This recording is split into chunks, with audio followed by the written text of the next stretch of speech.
Assalamualaikum warahmatullahi wabarakatuh. Saya Hasna Afifah Abtriani dari kelas Muamalah B semester 7.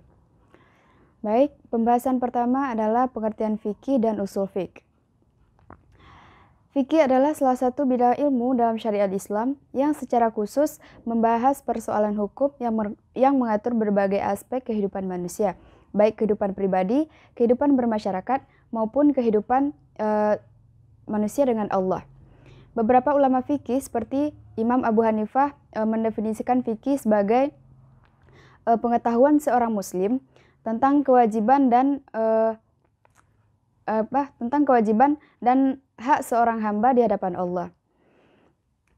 Kemudian fikih menurut bahasa adalah pemahaman yang mendalam. Pengertian ini dapat ditemukan dalam hadis Nabi Muhammad SAW yang berbunyi, "Ma yuridillahu bihi khairan yufaqihu fiddin", yang artinya barang siapa dikehendaki Allah mendapat kebaikan, dia akan memberikan pemahaman agama yang mendalam kepadanya. Hadis riwayat Bukhari. Pengertian fikih menurut istilah adalah al-ilmu bi ahkami syar'iyyati al-amaliyati al-muktasabati min adillatihat tafsiliyah. Artinya adalah ilmu tentang hukum-hukum syara tentang perbuatan manusia yang diperoleh dari dalil-dalil yang terperinci. Keterangan di atas menyatakan bahwa objek kajian fikih adalah hukum perbuatan mukallaf, yaitu halal, haram, makruh, wajib, mubah, dan mandub, beserta dalil-dalil yang mendasari ketentuan hukum tersebut. Usul fikih berasal dari dua kata, yaitu kata usul, yaitu bentuk jamak dari kata aslu, dan kata fikih. Masing-masing memiliki makna yang luas. Aslu secara etimologi adalah fondasi sesuatu. Adapun menurut istilah, aslu memiliki beberapa arti. Yang pertama, yaitu dalil. Yang kedua adalah kaidah, yaitu dasar atau fondasi sesuatu. Yang ketiga adalah rojah, yaitu yang terkuat.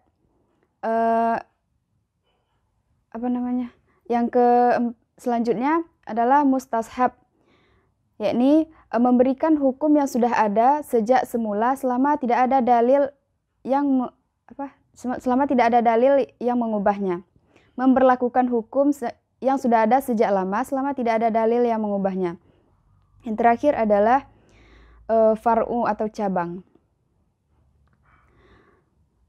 Kalangan ulama Syafi'iyah mendefinisikan usul fikih sebagai ilmu pengetahuan tentang dalil-dalil fikih secara global, metode penggunaan dalil tersebut, dan keadaan atau persyaratan orang yang menggunakannya.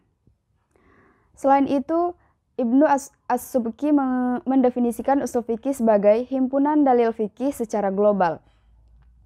Jumhur ulama usul fikih mendefinisikan fikih sebagai himpunan kaidah atau norma-norma yang berfungsi sebagai alat penggalian syara dari dalil-dalilnya. Selanjutnya, syariat dan hukum Islam. Dalam bahasa Arab, makna generik dari kata syariah adalah jalan atau dapat juga diartikan sebagai sumber mata air.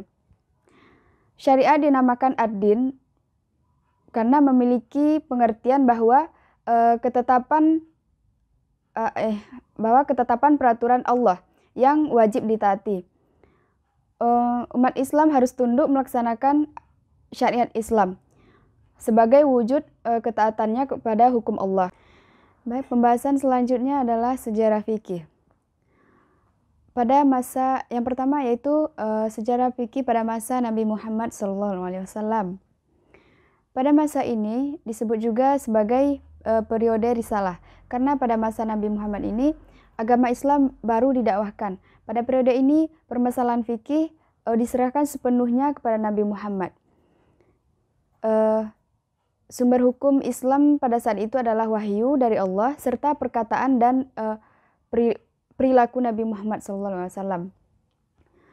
Periode risalah ini dapat dibagi menjadi dua bagian, yaitu periode Mekah dan periode Madinah. Pada periode Mekah lebih tertuju pada permasalahan akidah, karena di sini agama Islam pertama kali disebarkan. Ayat-ayat yang diwahyukan lebih banyak daripada masalah ketauhidan dan keimanan. Kemudian setelah hijrah barulah ayat-ayat yang mewahyukan perintah untuk melakukan puasa. Baru turun ayat-ayat yang yang berkaitan dengan perintah untuk melaksanakan puasa, zakat, haji yang diturunkan secara bertahap. Ayat-ayat ini diwahyukan ketika muncul sebuah permasalahan, seperti kasus seorang wanita yang diceraikan secara sepihak oleh suaminya. Dan kemudian turun wahyu dari surat Al-Mujadalah. Pada periode Madinah ini, ijtihad mulai diterapkan. Pembentukan fikih pada masa Nabi Muhammad SAW menekankan pada 3 aspek utama yang terkait dengan tugas kenabian beliau. Di antaranya adalah yang pertama, memperbaiki kepercayaan dan agama masyarakat pada zaman jahiliyah. Pada masa ini, dalam misi ini Nabi Muhammad SAW kemudian memperkenalkan Islam sebagai agama pembaharu dan memperbaiki sistem dengan menghidupkan tauhid. Yang kedua yaitu memperbaiki akhlak masyarakat jahiliyah. Sebelum kedatangan Nabi Muhammad SAW, masyarakat Arab jahiliyah memiliki akhlak yang buruk, sehingga tugas Nabi Muhammad SAW adalah untuk memperbaiki akhlak mereka dan moral masyarakat sesuai dengan nilai-nilai Islam. Yang ketiga yaitu menetapkan aturan-aturan hidup sesuai dengan nilai dan prinsip Islam. Pada masa ini, Nabi Muhammad SAW menetapkan dan mengembangkan fikih Islam secara perlahan kepada masyarakat Arab. Oke, selanjutnya fikih pada masa Khulafaur Rasyidin. Setelah Nabi Muhammad wafat, pemegang otoritas fikih adalah para sahabat, yakni Khulafaur Rasyidin. Para sahabat berpegang teguh pada 2 sumber utama, yaitu Ayatul Ahkam yang bersumber dari Al-Quran dan Ahadithul Ahkam yang berasal dari hadis. Pada masa ini, para sahabat mengumpulkan hadis-hadis Nabi di berbagai pelosok negeri dari para perawi. Hal ini bertujuan untuk mendapatkan hadis-hadis yang sahih. Kemudian para sahabat juga sangat berhati-hati dalam mengumpulkan hadis-hadis tersebut agar tidak bercampur dengan hadis-hadis palsu. Pada periode ini, para faqih mulai berbenturan dengan adat, budaya, dan tradisi yang terdapat pada masyarakat kala itu.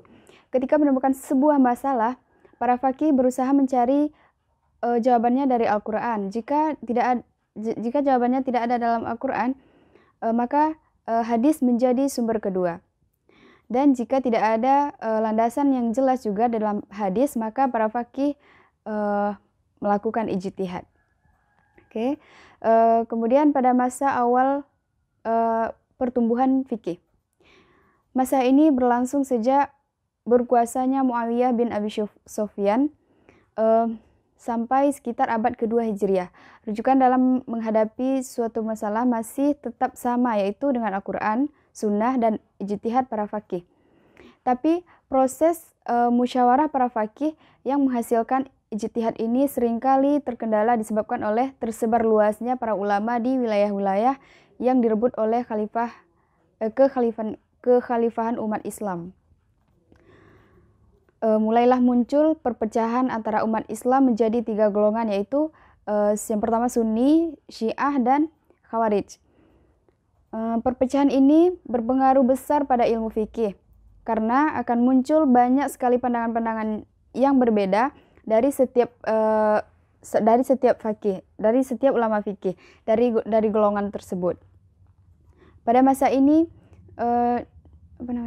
masa ini juga diwarnai dengan munculnya hadis-hadis palsu yang menyebabkan perbedaan pendapat antara ulama fikih. Pada masa ini, para faqih seperti Ibnu Mas'ud mulai menggunakan nalarnya dalam berijtihad. Ibnu Mas'ud kala itu berada di daerah Irak yang kebudayaannya berbeda dengan daerah Hijaz, tempat Islam awalnya bermula. Umar bin Khattab pernah menggunakan pola yang mementingkan kemaslahatan umat dibandingkan dengan keterikatan antara makna harfiah dari Al-Quran. Dan dipakai oleh para faqih termasuk Ibnu Mas'ud untuk memberikan ijtihad di daerah tempatnya berada saat itu. Selanjutnya ijtihad. Pengertian ijtihad menurut bahasa yaitu diambil dari kata al-jahdu dan al-juhdu yang berarti masyaqqat yaitu kesulitan dan kesusahan, dan at-taqat yaitu kesanggupan dan kemampuan. Dalam Al-Quran surah At-Taubah ayat 79 disebutkan Bismillahirrahmanirrahim walladzina la yajiduna illa juhdahum. Artinya adalah dan mencela orang-orang yang tidak memperoleh sesuatu untuk disedekahkan selain kesanggupannya. Ijtihad adalah masdar dari fi'il madi ijtahada. Penambahan hamzah dan ta pada kata jahada menjadi ijtahada pada wazan ifta'ala berarti usaha itu lebih sungguh-sungguh. Seperti halnya kasaba menjadi iktasaba yaitu yang berarti usaha lebih kuat dan lebih sungguh-sungguh. Oleh sebab itu ijtihad berarti usaha keras atau pengerahan daya upaya. Dengan demikian, ijtihad berarti usaha maksimal untuk mendapatkan atau memperoleh sesuatu. Sebaliknya, suatu usaha yang dilakukan tidak maksimal dan tidak tidak menggunakan daya upaya yang keras tidak disebut dengan ijtihad. Melainkan nalar biasa atau ar-ra'yu atau at-tafkir. Pembagian ijtihad. Yang pertama, ijtihad batani, yaitu ijtihad untuk menjelaskan hukum-hukum syara dari nas. Kedua yaitu ijtihad qiyasi, yaitu ijtihad terhadap permasalahan yang tidak terdapat dalam Al-Quran dan sunnah dengan menggunakan metode qiyasi, menggunakan metode qiyas. Yang ketiga adalah ijtihad istislahi, yaitu ijtihad terhadap permasalahan yang tidak terdapat dalam Al-Quran, tidak terdapat dalam hadis dengan menggunakan ar-ra'yu berdasarkan kaidah istislah. Oke, selanjutnya sumber hukum ijtihad. Yang pertama adalah firman Allah dalam Quran surah An-Nisa ayat 105, yang artinya sesungguhnya kami turunkan kitab kepadamu secara hak agar dapat menghukumi di antara manusia dengan apa yang Allah mengetahui kepadamu. Yang kedua adalah keterangan dari sunnah yang memperbolehkan ijtihad, di antaranya hadis yang diriwayatkan oleh Umar. Jika seorang hakim menghukumi sesuatu dan benar, maka ia mendapat 2. Dan bila salah, maka ia mendapat 1 pahala. Yang ketiga, hadis dari Mu'az ibnu Jabal ketika Rasulullah SAW mengutusnya ke Yaman untuk menjadi hakim di Yaman. Kemudian Rasulullah SAW bertanya, dengan apa kamu menghukumi? Lalu ia menjawab, dengan apa yang ada dalam kitab Allah. Kemudian Nabi bertanya, jika kamu tidak mendapatkan dalam kitab Allah, jika kamu tidak mendapatkan dalam kitab Allah, kemudian dia menjawab, aku memutuskan dengan apa yang diputuskan oleh Rasulullah. Kemudian Rasulullah bertanya lagi, jika tidak mendapatkan dalam ketetapan Rasulullah, kemudian Mu'az berkata, aku berijtihad dengan pendapatku. Kemudian Rasulullah SAW bersabda, aku bersyukur kepada Allah yang telah menyepakati utusan dari Rasulnya. Dalam hal ini telah diikuti oleh para sahabat setelah Nabi Muhammad wafat. Mereka selalu berijtihad jika menemukan suatu masalah yang tidak terdapat dalam Al-Quran dan tidak terdapat dalam sunnah Rasulullah. Oke, selanjutnya adalah syarat-syarat mujtahid.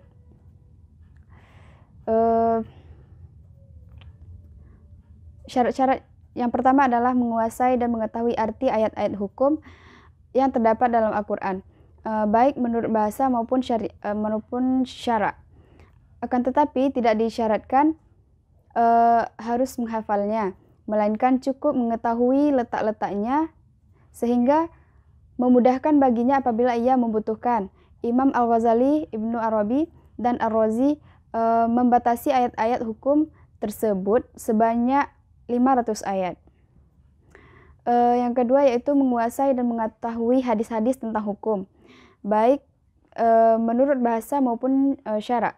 Akan tetapi tidak disyaratkan harus menghafalnya, melainkan cukup mengetahui letak-letaknya saja secara pasti untuk memudahkan jika ia membutuhkannya. Ibnu Arabi membatasi sebanyak 3.000 hadis. Menurut Ibnu Hanbal, menurut Ibnu Hanbal, dasar ilmu yang berkaitan dengan hadis berjumlah sekitar 1.200 hadis. Oleh karena itu, pembatasan tersebut dinilai tidak tepat karena hadis-hadis hukum tersebar dalam berbagai kitab yang berbeda-beda. Selanjutnya adalah mazhab. Pengertian mazhab. Pertama, pengertian mazhab. Mazhab adalah istilah dari bahasa Arab yang berarti jalan yang dilalui dan dilewati, sesuatu yang menjadi tujuan seseorang, baik konkret maupun abstrak. Sesuatu dikatakan mazhab bagi seseorang jika cara atau jalan tersebut menjadi ciri khasnya. Menurut para ulama dan ahli agama Islam, yang dinamakan mazhab adalah metode yang dibentuk setelah melalui pemikiran dan penelitian. Kemudian orang yang menjalaninya menjadikannya sebagai pedoman yang jelas batasan-batasannya. Mazhab menurut ulama fikih adalah sebuah metodologi fikih khusus yang dijalani oleh seorang ahli fikih mujtahid yang berbeda dengan ahli fikih lainnya, yang mengantarkannya memilih jumlah hukum dalam kawasan ilmu furu'. Ini adalah pengertian mazhab secara umum, bukan suatu mazhab khusus. Sejarah singkat imam mazhab. Yang pertama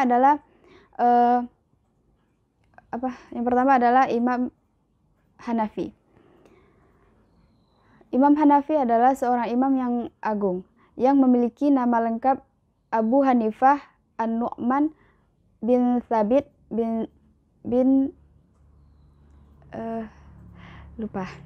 Beliau lahir di kota Kufah pada tahun 80 Hijriah atau 699 Masehi dan beliau wafat di Baghdad pada tahun 150 Hijriah. Beliau digelari Abu Hanifah karena kesungguhannya dalam beribadah sejak kecil. Gelar ini merupakan berkah doa dari doa Ali bin Abi Thalib yang mendoakan bahwa kelak keturunan Thabit akan menjadi orang yang utama di zamannya. Beliau memperdalam ilmunya dalam belajar aktif mempelajari ilmu fikih dan mempelajari hadis. Imam Hanafi belajar Al-Quran, Imam Hanafi dikenal sangat dalam ilmunya, ahli zuhud, sangat tawadu dan sangat teguh memegang ajaran Islam.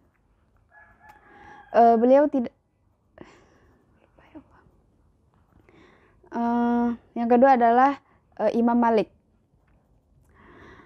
Imam Malik mempunyai nama lengkap Abu Abdullah Malik ibnu Anas ibnu Malik ibnu Abi Amir ibnu Ammar ibnu Al-Harith ibnu Ghaiman ibnu Husail ibnu Ammar ibnu Al-Harith dan seterusnya.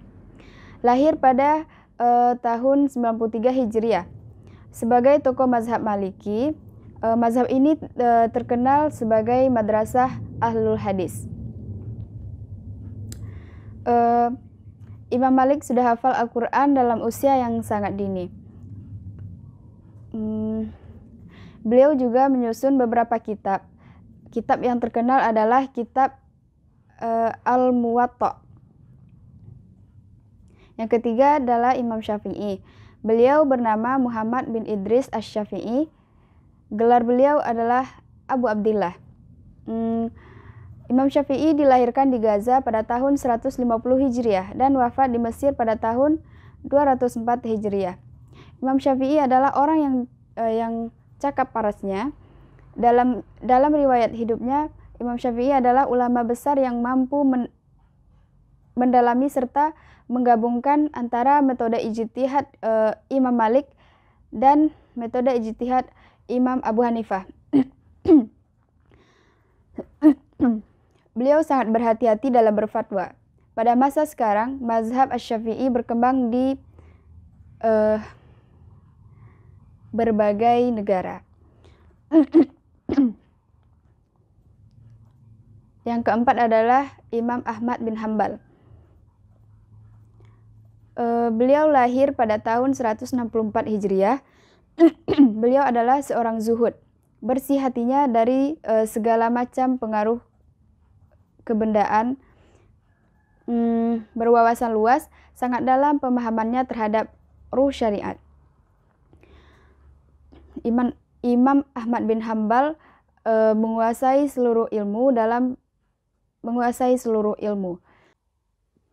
Penyebab munculnya mazhab. Yang pertama adalah meninggalnya Nabi Muhammad SAW dan banyak perbedaan argumentasi mengenai penyelesaian masalah-masalah baru. Yang kedua, meluasnya daerah kekuasaan Islam mencakup wilayah-wilayah di semenanjung Arab, Irak, Mesir, Syam, Persia, dan lainnya. Yang ketiga, pergaulan bangsa dengan bangsa yang ditaklukkannya. Mereka berbaur dengan budaya, adat istiadat, serta tradisi dengan bangsa tersebut. Yang keempat adalah akibat jauhnya negara-negara yang ditaklukkan dari pemerintahan Islam, membuat para gubernur, qadhi atau hakim, dan para ulama harus melakukan ijtihad guna memberikan jawaban terhadap permasalahan yang baru di daerah mereka masing-masing. Sekian, wassalamualaikum warahmatullahi wabarakatuh.